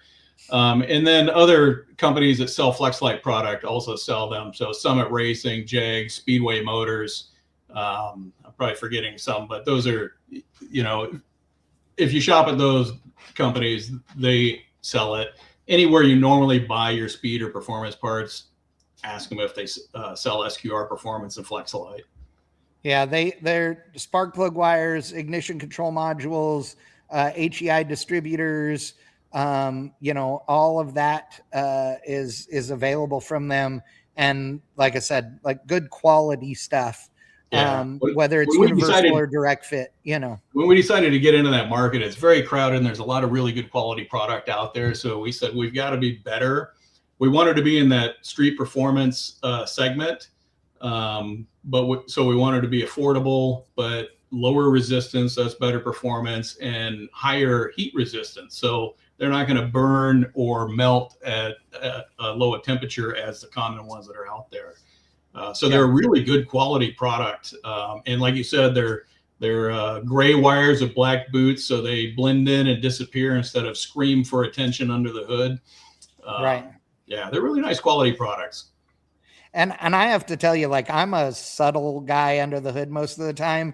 I'm like everything under the hood of the Camaro is always just black. Like I paint all my engines black or cast coat gray, duplicate color. Well, now they call it cast iron. It was cast coat gray before, but that's it. I don't even do Chevrolet orange. I'm keep it simple, and I want I like a black distributor or a gray distributor. I even with my MSD stuff in, the race things, I usually get it with black, unless they need it to be red for, the photos or the video or whatever. But yeah, it's good stuff for sure. And like I said, that wasn't a plan to, the spiel. They're not paying for any of those things or what have you, but it's just good products. So you guys should know about them for sure. So we're at 9:15, so we're going to wrap the show up here over the next couple of minutes. So is there anything else? I have the scroll going on the bottom, the ticker on the bottom of the screen. So if you guys want to register for Motor City 2 Wheel Hub Live, which I promise you will be a great time, go to pavementpounderevents.com. Again, it's in the ticker. So go to pavementpounderevents.com. If you go, I don't know how to type Pavement Pounder Events, then go to bangshift.com, there are 2 big ads, one banner ad near right under the feature image, and then a big square ad on the right-hand side of every page that has the Pavement Pounder events and Motor City to Wheel Hub Live logo and everything. So you can click on that and go there and register. So make sure you sign up because it's going to be a good time. That's for sure. Yeah. Wave me off if I need to stop talking, but I'll give people the common questions that I get are, what are your registration levels? So this year we created 4 different registration levels. We've got a single pass for $99. So you're only going to be able to make 1 or 2 days. Sign up for that. You can come and hang out with us. So if you sign up for that in Detroit, you get to come to the Kindling and Felter collection, and we serve you dinner that night too. So that's not pretty bad. Good deal for $100. Dinner in Detroit's $50 now. So for just over half that, you get access to this private collection, and you get to hang out with this group of really cool car people as well. That's awesome. And then we've got standard, which with standard and the rest of them, I include 2 event T-shirts and windshield banner, participation credentials, and a guidebook. A guidebook has got our schedule in it and also turn-by-turn instructions, as well as QR codes for each place. So let's say, you don't want to drive with us for one day, or your sister lives in the next town, so you're going to be gone. You're going to miss us for the day. You've got the QR code in there. You scan that, pulls up Google Maps, so you can join back up with us. And then we've got premium, which gives you more access to things. And we've got VIP, where we make the hotel reservations, and the cost of the hotels is included in the registration. Now, the VIP spots, I've only got 4 of those left because I limited a total participation in that. So I give them an actual VIP treatment. But there's still 4 left, so not sold out on those. That's awesome. And the total event this year is 1,000 miles, including the nights that we stay in Nebraska for the Wheel Hub Live event. It's 9 nights total. Registration for Wheel Hub Live is included with Pavement Pounder event. So if you register with us, you're automatically registered and paid for with their event as well. Nice. I'm trying to think the other common questions. Some of them we already talked about, like what kind of car to bring. But those are the big ones. So give me real quick your guidebook again. I want to talk to you about that. So it has the turn-by-turn directions, the stops, and QR codes for each stop. Is that what you said?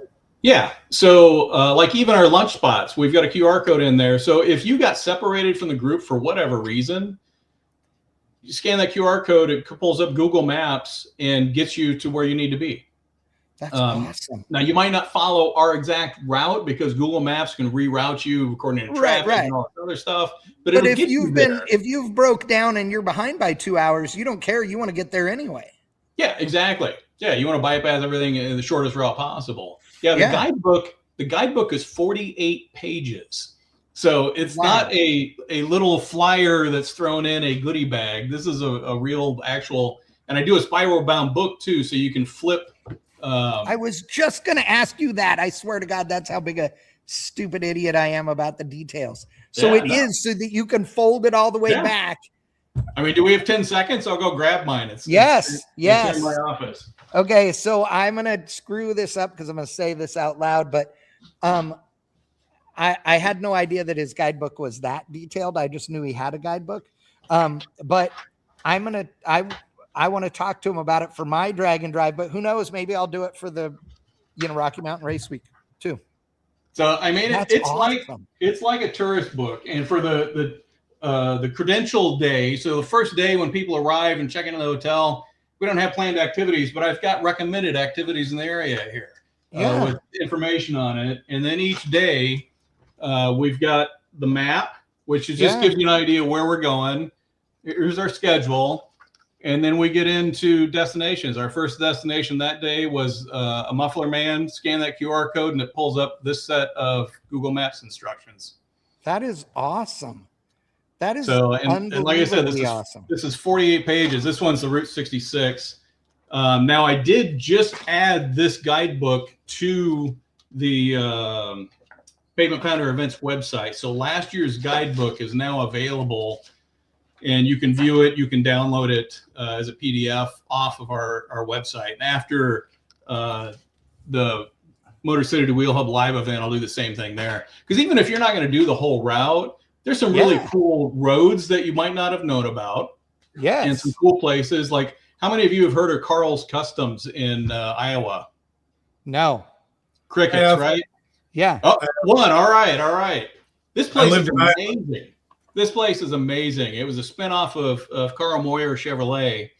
And you can either like drive whatever it is you own in there and say, hey, I need the chassis upgraded. I'd like an engine built for it. I'd like the interior done. And they do everything. They do paint and body work, engine assembly, engine dyno work, chassis work, interior work, and is all of ultra high level. Awesome. You can also walk in there with, a black reserve card and put it down and say, build me a 56 Chevy with an LS9 and convertible and blah, blah, blah. And tell me when it's done. Yeah. So that's one of our stops. We're going to get a tour while we're there. They're going to take us through and get to enjoy it. But it's those sorts of things that I really love and uncovering and then sharing on these trips. Dude, I really, really, really dig the guidebook. I really think that is next level, but that's a lot of work. But it is. I do dig it.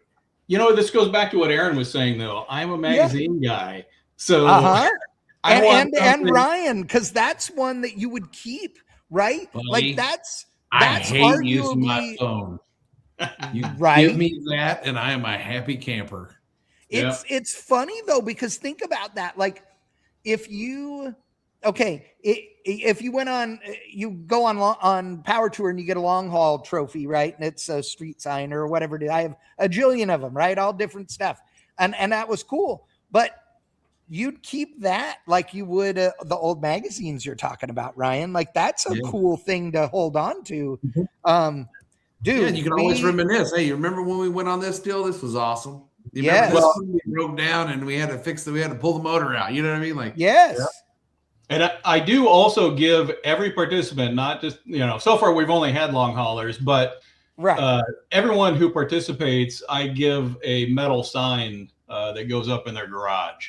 That's cool. So you've got that up in the garage. You've got this, in your bookshelf or whatever, as, not only a memory, but just a handy guide.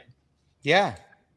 I love it. I'll tell you what, as a potential consumer, whenever we have a working hot rod again, I look forward to actually coming to do this because you did a really nice job putting it together. Thank you. This looks like a lot of fun.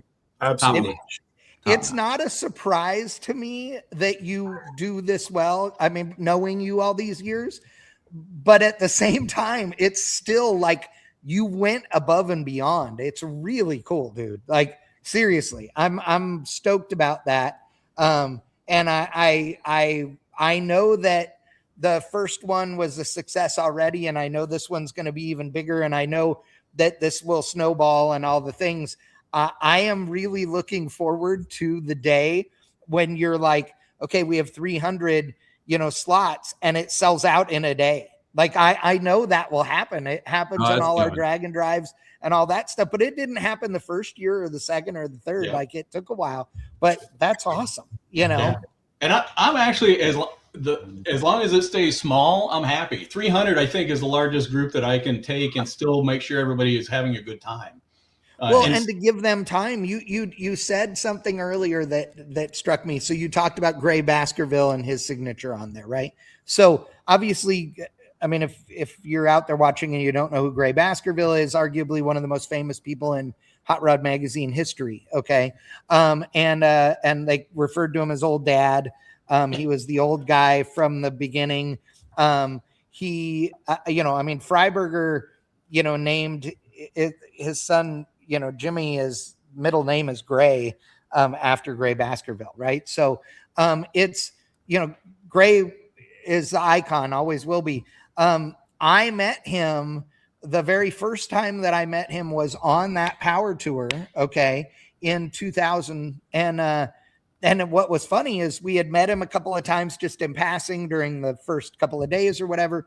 But we actually had we had heard a clutch in this car and had to have it repaired at a dealership, and we got it repaired at the dealer. And because it was our only option, like the only way we could get it fixed was me to go to the dealer. And so we had it fixed in Yukon, Oklahoma. And afterwards they screwed it up, and they screwed up the seal on the back of the trans. Somebody jammed the drive shaft in and banged it off the seal. Right. Well, so we're driving down the road in this competition yellow Corvette convertible at like a episode of Spy Hunter video game, right? Like we're leaving a smoke trail behind us, and we're stopped on the side of the road with a big group of people just hanging out and BS. And here comes Gray, and he goes, you're leaking oil everywhere, and all the thing. And we're like, what? And literally had gotten the car out of the dealership like hours before. And so I was super pissed, and we ultimately got it fixed and stuff. But we had this conversation with Gray sitting on the side of the road. He's the reason the flip-flops thing, it started with him. Like that wasn't a Freiberger first or a me first or whatever. That was Gray, world renowned for being the flip-flops guy since the 50s. Like that's and 99-cent Kmart flip-flops. That's true. He was the cheap ass flip-flops. That is true. You at least buy some nice flip-flops. You decent. That is true. That is true. I do. I have to. I'm fat. I need them to be all right, or my feet will fall off. But when I started Hot Rod Magazine, my office, which I shared with Joe Pettit, and Joe smoked like a chimney, and you could smoke in buildings at that time. Oh, right. So I shared an office with him, and our wall backed up to Gray's wall. And Gray, what made Gray so great was he had zero filter. He said whatever he had on his mind, however he felt, you were entitled to know about it. And I have heard some stories cackling in his office on the phone, talking with somebody, whether it be Boyd or Pete or whatever, all of his street rod buddies. But he was so genuine is what made him so great. Yeah. It's cool to hear all the stories. I have to say that, I've been fortunate. I've done a lot of cool stuff, in my career in this industry, and, which all happened sort of by accident, as far as getting into the industry like this. But it's fun because the stories that I have gotten to hear because of all the work with Freiberger for years and everything, and then getting to know all of you guys. Oh my God, the Freiberger stories, the Payway stories, the Jeff Smith stories, the, Cole Quinnell stories, the everybody stories. There are so many ladies. I have to wait for everybody to die before we can write the book on all these things, because a bunch of it you can't talk about yet. I was going to say, where's the book? Where's the book? I'm telling you. Yeah. God. A lot of these stories you can't write down. No, a bunch of them you cannot write down. That is absolutely true. That's true. Well, as the immature guy on this podcast, what I have to say is thank you, Cole, and thank you, Chad. Thank you, everybody who ever was a part of developing that industry the way that you did throughout my childhood, because you guys gave me a very bad habit. I'm broke because of it. And I'm sorry, and you're welcome. I'm okay with that. And listen, Chad, I'm telling you, remember how I started this 6 seconds for $6,000 deal? Yeah. No, thank you, Aaron.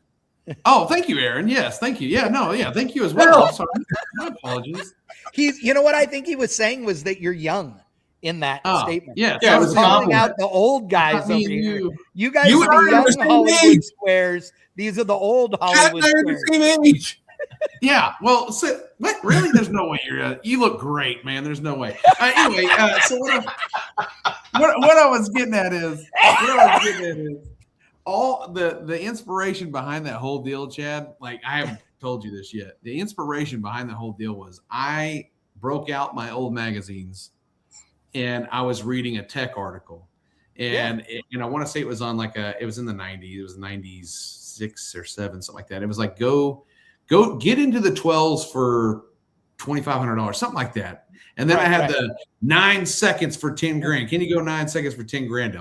And I was reading those and I was like, this is what I miss. Like, what can we do for the least amount of money and smile? And that's what we're doing. That's what we're doing. That's awesome. Oh, Yeah, I guess the Hot Rod magazine cover that my car was on, the headline is Speed Racer 12 second for $650. See? Which there was nothing on that car that cost as little as $650, but the headline was about a different story in the magazine. I have a whole shop full of parts that if anybody went to go buy them, you'd already spend about $8,500 to $9,500. Right. But I am $2,500 deep right now. So we're hey, yeah, I didn't say specifically that you had to tap the resources, but I will talk about that in coming videos. Like, don't get mad at me because I have resources. You have resources too. Pick up the phone. I have parts for you, Ryan. See? This is great. Yes. I picked up a set of aluminum heads and a 302 last night. A fresh 302 it's been fresh for 10 years, never fired. I bought it all for $800. Oh wow. Nice. That's awesome. Yeah. So thanks. Thank you. You're welcome, like I said, and I'm sorry both, because but it's fine. But it's fine. It's fine. I got a trophy wife. I got a trophy you wife. Do. She keeps and she's a sugar mama. Yeah. She's hot. She makes more money than you. And for some reason, she thinks you're funny and good looking. I don't know. I mean, clearly she's blind. That's why and I always doesn't turn hear the lights very off. well, but whatever. That's why I turn the lights off. I put on Kenny G, turn the lights off, and it's just pure bliss. And on that note, ladies and gentlemen, I can't think of a better way to finish the show tonight than with some Kenny G and the thought of never mind. But I want to thank you, Cole, for coming on the show tonight. Thanks, Again, Cole. go to pavementpounderevents.com or click on the ad on Bang Shift to register. There's a bunch of different registration options for Motor City 2, the Wheel Hub Live event in Lincoln, Nebraska. It's going to be awesome. So big thanks to everybody that's tuned in tonight. Thanks, Ryan. Thanks, Aaron. Doug Foley Jr., who was on earlier in the show. Thank you so much. We appreciate it. He should be home probably by now after the commute. So, but we do appreciate it for sure. Thank you again, Cole. And you're welcome anytime, dude. So whenever you want to be on the show, you just yell and we'll get you on this one or power shift one or the other. That was awesome. This was fun. Thank you. Absolutely, guys. Thanks. Thank you, everybody. All right. And Aaron, I got your message, so I'll hang tight. But do appreciate everybody, and we'll see you next time.